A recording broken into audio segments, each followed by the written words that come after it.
Hey, welcome to another wonderful episode of the Indie Game Manual with Rob Manuel, and I am almost out of PAX t-shirts. Dang it. Laundry. Today is a very special episode because I have Josh from the Indie Static joining me today. Yes, thank you for having me. We're going to go over some news, some great games, as well as you have a Kickstarter on the way. You got a guy going on right now. We're in the middle of motion right now. Kickstarter There's like 19 days left. So let's kick it off with some news. Yeah, absolutely. So the first thing is that starting today, Indie Game Stand is actually becoming a publisher of indie games. They are allowing, giving money away for certain games. They're going to have a quick turnover, DRM free. They've revamped the look of their site, as well as doing a 75-25 split for some of the developers. Now, this is something that's not necessarily new, but it's also good news for a lot of indie developers who are looking for a little bit of money to get into that. Good Old Games has also done the same thing, and hopefully we'll see something coming out of Steam. Since they're ramping up their production and actually becoming their own sort of corporation. Now, what do you think about like all these publishers going after indie games, and when do you stop becoming an indie game if you have a publisher? Yeah. Well, I think that their model is really good. Like the 75-25 split, I think is incredible. For any developer, the big thing when you're approached by a publisher is, well, what's in it for you? You know, like you all know what's in it for the developer. You get your game published, but like, what's in it for you? Like, what is your motive here? And sometimes it's an astronomical percentage of their revenue, which obviously no indie wants to give away that. I mean, it's all their goodwill that they put into this, and for a lot of guys, it might be like one or two people doing this in their free time. Completely. So I think that giving the monetary the monetary balance is more toward the devs, I like quite a bit. I'm interested to see how this will go down, because I think that Indie Game Stand is great. I actually know Mike, who developed the whole thing, good dude. They have indiegamemag.com as well. And this platform is so new, but they already have been showcasing a lot of indies, and I'm excited to see what they can do with the publishing aspect of it. I mean, I'm really excited to see, like, they're also talking about sort of like curating the games that they're sort of picking. Like, maybe there's actually a deal to go into it, that they have the game on their site exclusively, maybe for like a couple of months here and there, which will be very interesting. It would be a great way for them to sort of separate themselves out from Steam, from the Good Old Games, from like, whatever else you happen to have like floating out there, going into it. But once again, like we used to have it that publisher, like everyone ran away from publishers, and now we're starting to see indie games or smaller developing teams come back into it and saying like, well, maybe we need your help to get a little over this kick. Maybe like a little help here, like a little bit of like marketing, a little bit of advertisement, right? As a way of like getting in front of people, more than just money. Yeah, of course. Yeah. And you made a good point earlier about like at what point is it no longer indie, or like, I think there is a balance, right? Like an indie dev, if they want to, I guess, maintain their indie integrity, if you want to call it that, they have to be careful.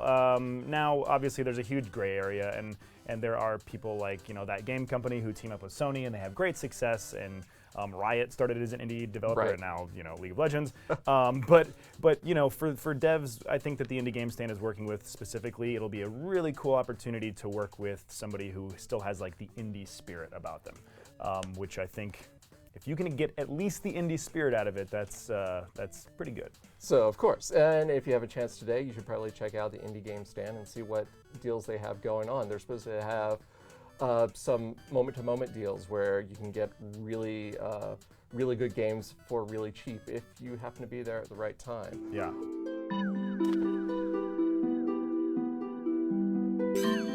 Now, of course, the really big event that's going to be like coming at us is Indiecade. We're looking at 109 games. More than just the nominees that we talked about last week, we're also talking about digital selects, we're also talking about the night games, we're also talking about esports games, we're also talking about board games, we're also talking about the jam games, we're also talking about Sony, we're talking about what games are you excited to see? Well, there's so many games. I mean, there's so many events. There's so many games, and I'm excited to see You know, Sony's coming back, and I mean that's exciting in itself because they've got a lot of resources to kind of curate really cool indies. Nintendo will be there this year, but the Oculus Rift Game Jam that happened, they will be showcasing some of the Oculus games. And for anybody who hasn't had a chance to play them, like for me, it's exciting because they're there and I get to watch other people experience these games.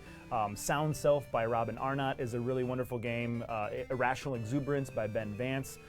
Really cool games that were made for specific jams, or Robin made his game. I don't want to go too much into Sound Self, but it's a crazy kind of acid trip of a game purposefully, and I'm really excited for that because they have an updated build that they'll be showing. And then just like the night games are super fun, like you mentioned. It's just kind of a celebration of indies, and it's open to the public. It's an amazing sort of party atmosphere that you go to it, and there's people with backpacks with arcades that you can play as they're walking around. There's usually like big screens for the games, and they'll change out each of the games on the big screens. I remember last year there was this great game where you could get like a whole bunch of people together, and there was laser pointers that you could use to. Oh yes! Oh, I can't remember what that was. But like it's just a wonderful sort of thing that you can actually. It's more than just you playing a game. It's also you watching other people play these really amazing sort of like spectator games that go into there. I think Sound Dodger Live is supposed to be like. Right now is the one I really want to see. It's a beautiful game. If you haven't had a chance to play it, it's online right now. You can play it in Flash. It'll be on PC later on, thanks to Adult Swim Games. Yeah. Check it out on Steam. But it's also that live, I think, is going to be amazing. Also, the person who's playing it will be the most nervous player in the world because I can only imagine playing it by myself. I am just sweating the whole time, but it's so relaxing and it's so nerve-wracking. Because the bullets that are coming at you are based on the music that you're listening to. Is there anything else that you're sort of excited to see or excited to get your hands on? Any of the games? Man, you know, it's funny because a lot of these games I've played already. You know, we cover loads of indies at Indie Static, and then being like now in LA, there's so many cool devs. I've been able to like physically meet up with these guys and make friends with them and play their games. I'm so excited to see. Well, for me, we're kind of like we're a sponsor now for the Beer Garden, which is an industry event on Friday, and so that's going to be all the developers that want to come, kind of underneath this cool Beer Garden tent and playing games and that sort of thing. So I'm excited. You know what I'm most excited about? What are you excited about? I'm excited to see if I'm going to see something brand new that I haven't seen before that is just going to kind of like take me. Because that's my favorite part of any convention is walking around and being like, holy crap, how have I not seen this? How are you not on my radar? Right, exactly. And then it just like immediately I'm like, did I just discover like the next cool thing? Right, exactly. And like that's what I'm super excited about. Of course, all the Oculus games. I'm excited to see who's going to be using the different platforms, be it you know, PlayStation Network, whether it's going to be the WiiWare, stuff like that. So I don't know. I'm just excited about everything. That's awesome. It's Indiecade. Well, hopefully we'll see you there. Then. Yeah. Oh, I'll be there. Excellent. And to finish up today, we have a Kickstarter to talk about, and it's actually your Kickstarter. It is mine. So tell us a little bit about your Kickstarter, sir. Yeah. Okay. So. You know, I raised some money on my own a while back when we first started Indie Static, and I launched the site in November. So we're coming up to October now, so you know we've lasted quite a bit of time. For people who are not aware, like Indie Static is your website where you cover indie games. Yes. Where you do sort of a lot of previews, look at like green light, a lot of great videos. You also have like a lot of great writers working for you as well. Yeah, it's been super great. Like so, my editor-in-chief, Chris Priestman, came on board with me, and then we just kind of reached out to some friends from the industry that wanted to come on board, and everyone was really passionate about it. So yeah, then we ended up just kind of growing this community that everybody kind of glommed onto, and I was like, wow, people really care what we're doing. So I kept moving forward with that, and the site got more popular, and obviously now I've got to pay writers because they're working regularly and stuff. So yeah, the Kickstarter is essentially just to keep keep writers paid, to pay off some of our expenses, and then to build the site out. I'm talking with GameJolt.com right now. If you guys know anything about them, they're one of the best free-to-play arcades as well as kind of editorials on their own online for indies. So we're going to hopefully somehow mash our two things together and have some sort of Bring partnership. your powers combined. Well, yeah, exactly. You know, they're gonna, you know, hopefully they'll be supplying the back end for our arcade that we're gonna do, and you know, just I would love them to restructure the website so we have login capabilities and cool like new site features for the user. And then I've got a ton of ideas for just original content, like a travel show where kind of like Anthony Bourdain does no reservations. Rather than traveling around experiencing food culture, I will go to different areas of the country or possibly the world to check out indie game development and how the environments. So you know, it would be like no quarters. Yeah. Maybe not Anthony Bourdain, but it'll be super fun, and I'm super excited about the amount of support we've gotten already. And what's really cool is that it's more than just like obviously supporting a great site. Yeah. Talking about indie games is a great thing, but you guys have also have like some really cool rewards, as it were. Yeah. If you are giving, this isn't just like feel good, sort of like doing anything. No, we don't do that. No. You're getting legitimately complete custom reward tiers the whole way up. $5 is a custom wallpaper pack. It's indie games drawn as anime, which are super fun. For $10, an original soundtrack. We've got people Chip Zell, Wreck-A-Dam, Disaster Piece, Callum Bowen, Post Pre. I mean, I could go on and on about these guys developing music for some of the best indies out there. For $25, you get 10 exclusive games. I've had developers come out of the woodwork offering their time and effort. $40 is a t-shirt. For $85, we've got limited art prints that have been donated. So everything is completely custom, and I really wanted to do kind of like quality rewards over quantity rewards. Of course. So I'm just honestly like, it's been so overwhelming, both the community support and the backers so far. So if you guys want to check it out, you know, it means the world to me, and not only me, but the writers that work for the website and all the indie devs that we cover, because you know, we're, like you said, we're covering a lot of things that a lot of people aren't. So. Right, exactly. And it's, like you said, also, there's a lot of great rewards that if, even if you feel like a little generous, maybe you'll feel a little bit more after seeing some of the stuff that you guys are putting out. Totally, yeah. And you know what else? A reward for me is even if you just tweet about it. Put it on Facebook. There you go. You got a Tumblr? So put it on it's Tumblr. Free. Hugs are free. Oh man, I will be, so are tweets. I'll just do this to you. Every time I see you, if you tell me, hey, I did that, I'll give you a hug. Maybe you don't want it. Maybe you don't like personal contact. No. It's fine. My bubble. Bubble. No. Bubble. Okay. Bubble. Okay. Okay, maybe a little close. I think that that just about covers up for today. Is there anything that you're playing right now that you're excited about?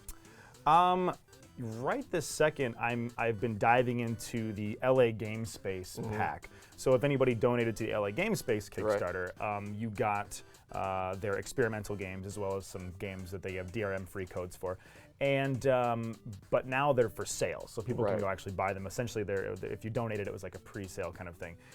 So yeah. Perfect Stride by Arcane Kids. That's been a really fun game to play. There is a game called LA Death Disc, which is a really fun two-person game. They're just kind of like trippy, like psychedelic experimental games in the LA Game Space pack, and I've been going through and playing those just because I know the guys and they're super fun. But yeah, the Poo-Koozie. Yep. Yes. Yep. It's actually funny because I had actually played Poo-Koozie before, and there's a special device that you play with Poo-Koozie where you actually have a butt pad where you actually have to lift a butt cheek in order to shit in the jacuzzi. And you have to try to blame it on somebody else without getting caught. Exactly, and that's how you get points. Yeah. We'll be playing that on a live stream on Saturday with butt pads and developers. Really, you're gonna have the butt pads? Oh, that's of course. They're bringing them in, and as you should. LA Game Space guys will be there, and I love it. It'll be great. I can't wait to try to blame my poop on somebody else. And I've actually been playing through Race the Sun. Oh yeah. Great game. It's been one of these titles where. Last week there was a big article that they had put out like all this work and they just hadn't seen the sales. But it's a wonderful sort of like racing. It's not even a racing game. Like it's almost like a strategy racing game where you have to keep moving into the sunlight in order for your car to keep moving forward. Yeah. And you have to keep moving faster and faster in order to get to the next level before the sun sets, because that's what you're doing. You're literally racing the sun as you're trying to get points, as you're trying to find these seagulls, as you're trying to get these power-ups. As it's a really fun, and I actually got to play it with the Oculus Rift. Oh, wow. Where, let me tell you, if you make a mistake while you're playing it with the Oculus Rift, you feel it. Oh, yeah. But the crashes are crazy. it's a super fun game, and I would highly recommend anyone to pick it up. It's for Steam. I would think it's Steam Greenlight. They're on Greenlight right now, yeah. But you can actually just pick it up. Like, you have the ability to actually just go out there, click on a button, and actually just pick up the game right now. So let's skip the whole Steam, as we learned today, and just go straight for the game. Yeah. So pick it up directly, and Greenlight. I've been talking with those guys. Like you said, awesome. It's kind of like a polygonal Star Fox. Yes. Like that's kind of how it feels, and even the barrel rolls kind of feel like Star Foxy. But it's really cool because the everything is this geometry that you're having to avoid, as well as like the world itself sort of starts to shift and move in like unexpected ways as you're watching it, and you almost get caught up watching this. It's like, oh, this is really beautiful, and then you smash into something and you die, and you get really sad. I bet the Oculus Rift is probably the best. It is the best just for that game. So I think this is going to wrap up this episode. Thank you for joining us today, Thank you so Josh. much for having me. Like I said, Absolutely. Josh's Kickstarter for Indie Static, please give. It's on right now, as well as pick up Race the Sun, as well as support all these other great Indiecades coming up. So if you guys are in the LA area, buy tickets to Indiecade. Do it. Good. Thank you once again for joining us for Indie Game Manual, and I am Rob Manuel.